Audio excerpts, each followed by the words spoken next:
أشهد أن لا إله إلا الله وحده لا شريك له وأشهد أن محمدا عبده ورسوله أما بعد فأعوذ بالله من الشيطان الرجيم بسم الله الرحمن الرحيم سبح لله ما في السماوات وما في الأرض وهو العليم الحكيم يا أيها الذين آمنوا هل أدلكم على تجارة تنجيكم من عذاب أليم تؤمنون بالله ورسوله وتجاهدون في سبيل الله بأموالكم وأنفسكم ذلكم خير لكم إن كنتم تعلمون يغفر لكم ذنوبكم ويدخلكم جنات تجري من تحتها الأنهار ومساكن طيبات في جنات عدن ذلك الفوز العظيم أخرى تحبونها نصر من الله وفتح قريب وبشر المؤمنين صدق الله العظيم. سامعین کرام،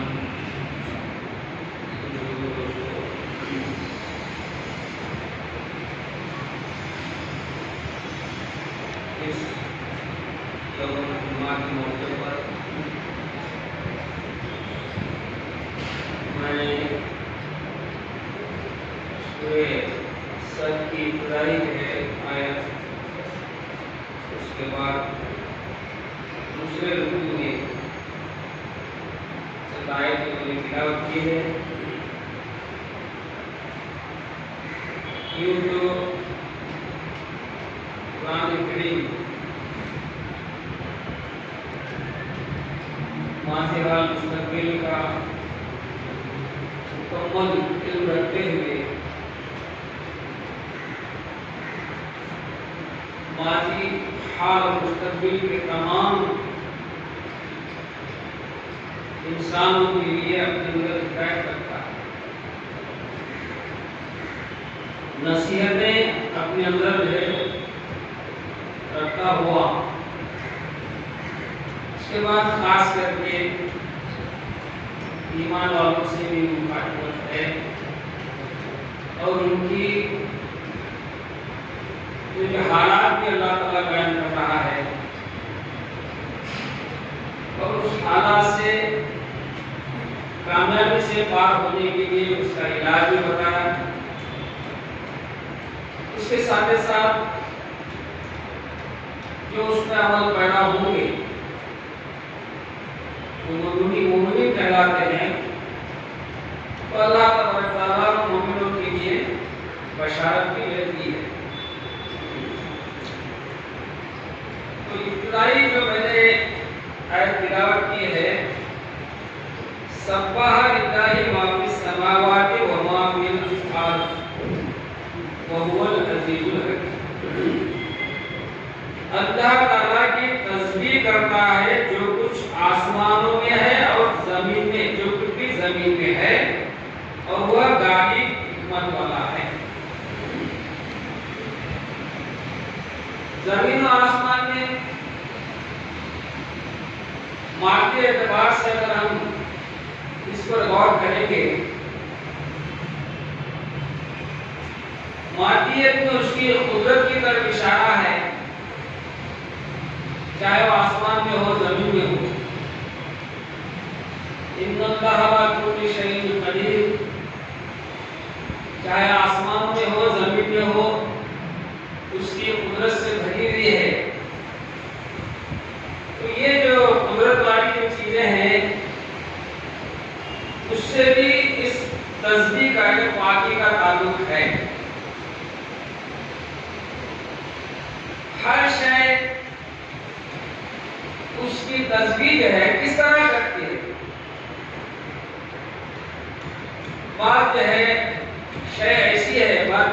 ایسی ہے اس کو جواب نہیں ہے. جیسے کہ نباتات ہیں زبان نہیں ہے لیکن وہ بھی اس میں شامل ہے اس کی پاکی بیان کرنے. جہاں تک خدا کی قدرت کا جو تعلق ہے وہ ہر شے اس کی تسبیح بیان کرنے سے مراد یہ ہے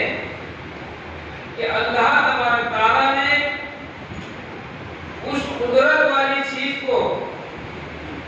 جس حالت میں پیدا کیا ہے جس مقام پر پیدا کیا ہے وہ اپنی اصلی حالت پر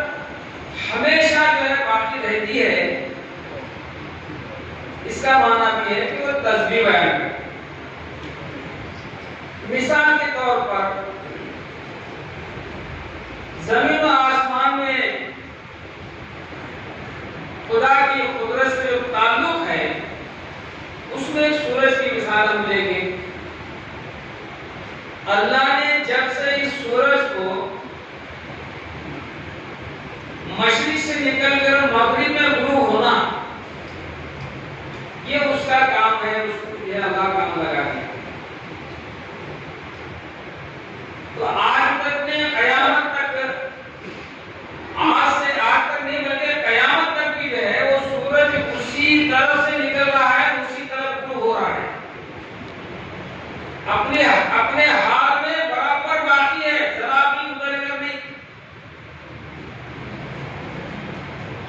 اگر ہم مخلوقات عالم میں لیں گے جیسا کہ ہاتھی ہے چونٹی ہے یہ بھی جب سے خدا نے اس مخلوق کو پیدا کیا ہے وہ ہاتھی آج تک ہاتھی ہے اور وہ چونٹی ہے. ہر شے اپنے مقام پہ آج تک نہیں قیامت تک وہ قائم ہوگی. تو اس کی طرف اشارہ یہ ہوتا ہے کہ وہ اللہ کی تسبیح بیان کر رہے ہیں چاہے زمین میں ہو آسمان میں. اور روحانیت کی طرف اگر ہم غور کرتے ہیں آسمان سے مراد جتنے بھی روحانی وجود آئے ہیں انبیاء علیہ السلام اوتار رشی منی پیغمبر رسول جتنے بھی آئے ہیں دنیا میں روحانی لوگ آسمانی لوگ جو آسمانی مقام رکھنے والے ہیں تو ان لوگوں نے بھی یعنی اللہ کی پاکی بیان کی ہے. اور زمین پر جو حکومت کرنے والے وقت کے جو بادشاہ ہوتے ہیں وہ بھی اللہ کی پاکی بیان کرتے ہیں لیکن دونوں میں نیت اور مقصد کا بھوکڑا فرق ہے. آسمانی سے مراد انبیاء علیہ السلام انہوں نے اللہ کی مرضی کو لیے ہوئے اس کی صفات کو ظاہر کرنے کے لیے انہوں نے باقی بیان کیے تصدیق کی ہے انہوں نے. اور زمین پر مادیت میں اگڑنے والے جو بادشاہ جو ہوتے ہیں وہ بھی جو ہے اس کو مانتے ہیں اس کی تصدیق بیان کرتے ہیں لیکن ان کی نیت جو ہے اللہ کو یا اس کی صفت کو ظاہر کرنا نہیں ہے بلکہ اپنے آپ کو ظاہر کرنا ہوتا ہے. فرق یہ ہے آسمانی لوگ اللہ کو ظاہر کرنے کی کوشش کرتے ہیں اور مادیت میں جو بادشاہ ہوتے ہیں وہ ضرور اللہ کا نام لیتے ہیں لیکن اپنی انا کو ظاہر کرنا چاہتے ہیں. یہ فرق ہے دونوں میں یہ فرق ہے. ہندوستان کی اتہاس میں اگر دیکھیں گے شیواچاری وشنوچاری تو بہت بڑے جو ہے فرقے ہوئے ہیں. تو شیواچاری میں ایک راوڑ نام کا ہے اس نے بھی بہت بڑی جو ہے اللہ کی جو ہے عبادت میں پاکی بیان کی ہے اس کو تپسیا کہتے ہیں. یا وہ جو ہے اپنے دور میں اس نے اللہ کو یاد کیا ہے اپنی زبان میں اپنی بھاشا میں لیکن آخری میں اس کی نیت کا پتہ چلا کہ وہ جو ہے شیوا یعنی اللہ کی صفت کا اس لیے اس نے باقی بیان کی ہے تصدیق کی ہے کہ وہ اس کی مرضی حاصل ہونے کے بعد اس کی قدرت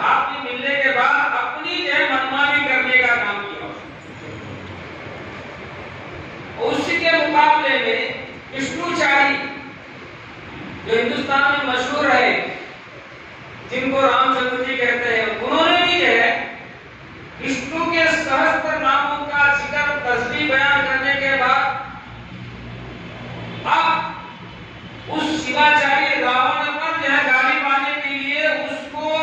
وشنو کا بھکت ہونے کے باوجود بھی پھر شیوا کا دھیان کرنا پڑا، سہستر نام کا جپ کرنا پڑا کہ اس خانقاہ سرور عالم کے ممبر سے قرآن کریم میں جتنے نبیوں کا نام ہے ان کے علاوہ ہندوستان کے اوتاروں کا نام اس لیے لینا پڑتا ہے ہم کو، صرف یہی ایک مسجد ہے، یہی ایک ممبر ہے اس دور میں کہ ہندوستان کے اوتاروں کا نام اس لیے لینا ہے کہ یہ اپنے زمانے میں اپنے آپ کو مسلمان ہونے کا ظاہر کیا ہے، خدا کی ہے اللہ کی توحید کے ساتھ ساتھ آخری آنے والے نبی انتم رسی کر کے اوتار کا بھی انہوں نے بھوشیوانی کی ہے، تعریف کی ہے، ورنن کیا ہے۔ تو اللہ کا وعدہ ہے جو میرا ذکر کرتے ہیں میں ان کا ذکر باقی رکھوں گا، اس لیے ہندوستان کے سرزمین پر اس خانقاہ سرور کے مسجد سے ان کا ذکر اللہ کی مرضی سے کیا جاتا ہے، اپنی مرضی سے نہیں ہے بلکہ اس کی مرضی سے کیا جاتا ہے، اس لیے کہ وہ اپنے زمانے میں اپنے دور میں اپنے زمانے میں مسلمان ہونے کی وجہ سے ان کی قوم آج تک جو ہے مسلمان نہیں ہوئی۔ تو پھر جو ہے حضور نبی کریم صلی اللہ علیہ وسلم کا احسان ہے کہ آپ نے اپنی امت میں هو الذی بعث فی الامیین رسولا منہم یتلو علیہم آیاتہ یزکیہم ویعلمہم الکتاب والحکمہ، جو آج سے 1450 سال پہلے حضرت نبی کریم صلی اللہ علیہ وسلم نے تمام انبیاء علیہ السلام کی دعاؤں کو قبول کرتے ہوئے ان کی طاقتوں کو اپنے صحابہ اکرام کے وجودوں سے ظاہر کیا، اس کو مسجد انبیاء کہا جاتا ہے، اور رسول الانبیاء اور ورنہ رسول الانبیاء۔ تو قرآن کریم میں جتنے نبیوں کے نام ہے وہی اللہ کے نبی، باقی کے تو باقی کے سمجھنے کے واسطے اللہ تعالیٰ انسانوں کی اس بات کی طرف فکر لگا دیا کہ اب تم تلاش کرو، تم ڈھونڈو، جاؤ کہ جہاں تک ہے سورج، جہاں سے سورج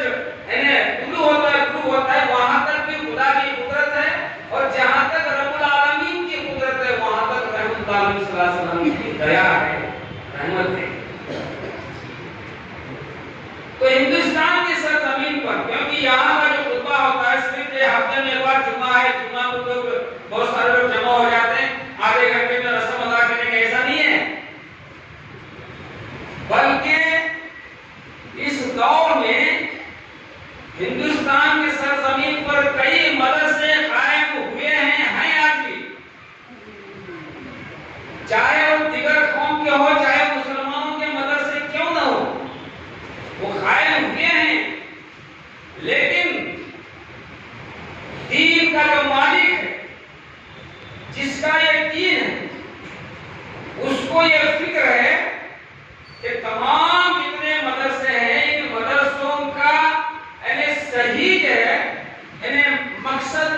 مدرسے مذاہب عالم میں جو ہے نظر آتا ہے۔ اب دیکھیے باہر کے مدرسوں میں تقریباً اسی صدی کے اندر ہم اگر غور کریں گے کتنے بڑے بڑے مدرسے ہیں، نام بنا لیے یہ آپ کو سمجھ سکتے ہیں کہ آج تک کسی بھی مدرسے سے مولوی، حافظ، مفتی، قاری کے سوا ایک بھی جو ہے ولی جو ہے ظاہر نہیں ہوا کسی بھی مدرسے سے اس دور میں، اس لیے حضرت صاحب نے ان تمام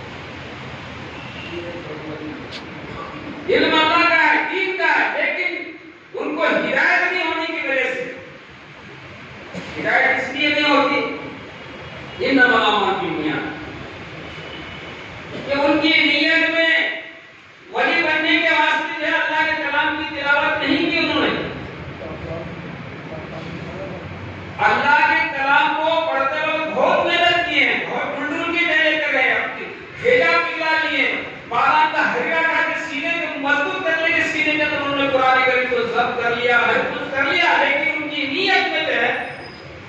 اللہ والا بننے کا نہیں ہے، اس مدرسے کی بنیاد ہی نہیں ہے۔ تو یہاں پر حضرت صاحب نام کا لاکھ لاکھ احسان ہے ان مدرسے والوں پر۔ یہ مدرسے مظاہر عالم کو قائم کر کے بتایا کہ یہاں سے مسجد انبیاء جو ہے بن کر نکلتے ہیں، اوتاروں کے مسجد بن کر نکلتے ہیں۔ اس لیے اس جماعت کے مبلغ اسلام کو ہی حق ہے، بھلے حاکم جو ہے ظالم بھی ہے، اس کے سر پہ چڑھ کے حق بات کو پیش کرنے کی ہمت رکھتے ہیں۔ یہ اس کی اپنی پہچان ہے اس مدرسے مظاہر عالم۔ تو اس کے آگے جو ہے وہ العزیز الحکیم، یقیناً اللہ بڑا جو ہے حکمت والا ہے، بہت بڑا حکمت والا۔ کیسی حکمت ہے اس کی؟ ایک حکمت یہ ہے، انسان کسی مخلوق کو اپنے قبضے میں لینا ہے تو اس کی آواز نکالتا ہے۔ ایسا ہی ہندوستان کی سرزمین پر یعنی حضرت صاحب عالم کو عربی میں کئی نام ہیں، آپ کا نام صدیق حسین ہے، لیکن حکمت یہ ہے کہ ان لنگایت قوم کو نسلاً عرب ہے، اس قوم کو اسلام کی طرف بلانے کے واسطے چند بشر کا نام جو ہے بشارت کی بنا پر اپنانا پڑا۔ یہ حکمت ہے، یہ حکمت ہے، کیونکہ ام الکتاب قرآن کریم نے خود بتایا ہے وہ کیا ہے، وہ الذی بعث بالنبیین رسولا منہم یتلو علیہم آیاتہ ویذکرہم الکتاب والحکمہ۔ تو اس کتاب کو اگر جو ہے اللہ والا بننے کی نیت سے اگر وہ پڑھتا ہے تو اس کو حکمت ملتی ہے، اس کے اندر سے حکمت آئے گی۔ اگر اللہ والا بننے کی نیت نہیں ہے تو حکمت کے لیے حماقت ظاہر ہو جاتی ہے، تکبر آتی ہے، اس کے اندر علم تو حاصل ہو جاتا ہے، نام تو روشن ہو جاتا ہے، واہ واہ تو ہو جاتی ہے، لیکن ہدایت نہیں ہوتی اس کو، کیونکہ اس کی مرضی الگ ہے۔ تو ہم کو یہاں پر یا الذین آمنوا، اے ایمان والو، یعنی تاریخ جو ہے نا، تاریخ ہسٹری ریپیٹس سیلف، تاریخ خود اپنے آپ کو دہراتی ہے، اس کو دہرانے کے لیے کسی اور تاریخ کی ضرورت نہیں ہے۔ جیسا سورج کو سورج ہونے میں اور کوئی سورج کی دلیل کی ضرورت نہیں ہے، وہ خود اپنے اندر دلیل رکھتا ہے، سورج خود اپنی دلیل آپ ہے۔ ایسا ہی اللہ کی ذات اور اللہ کی ذات کے مظہر رحمۃ اللہ علیہ صلی اللہ علیہ وسلم کا وجود مقدس، آپ اول اور آخری نبی ہونے کے مقام پر آپ کو کسی نبی اوتار کی دلیل کی ضرورت نہیں ہے۔ ایک کتاب 24,000 انبیاء علیہ السلام آ کر انہوں نے آپ کو بتایا کہ آپ آخری نبی ہیں، تو نہ آخری نبی نہیں ہے کیا؟ ان کے بولنے سے آخری نبی ہے آپ؟ کیا وہ نبی اوتاروں کے پیشن گوئی کی تعریف کرنے کی وجہ سے آپ دیا سا کریں آپ؟ نہیں، یہ دنیا کا عیش دینے کے بھوا کیے تھے دنیا میں۔ حضرت آدم کا وجود ہی نہیں تھا دنیا کے اندر، کنت نبی آدم بین المبتین۔ تو تاریخ خود دہراتی ہے، اس لیے میں وہ بات کو دہرا رہا ہوں کہ اس جو ہے جماعت کی خصوصیت کیا ہے؟ کیا یہ جماعت انسانوں کی عقل سے تراشی ہوئی جماعت ہے یا اللہ کی بنائی ہوئی جماعت ہے؟ اس کا اگر جو ہے ہم اظہار نہیں کریں گے تو پھر ہم بھی جو ہے وہ تماشا کرنے والوں میں سے تماشا بننا ہے، تم تماشا نہ بنو۔ اور ان کے جیسا ہم بھی جس سے کہانیاں خیر برکت نیکیاں وہ یہ 40واں برسی عیسیٰ علیہ السلام موسیٰ علیہ السلام اس میں چلے آتے تھے، نہیں۔ ہمارے بڑوں نے ایک مثال دی تھی کہ جب بہت بڑا طوفان جو ہے، ایک بہت بڑی ندی یا دریا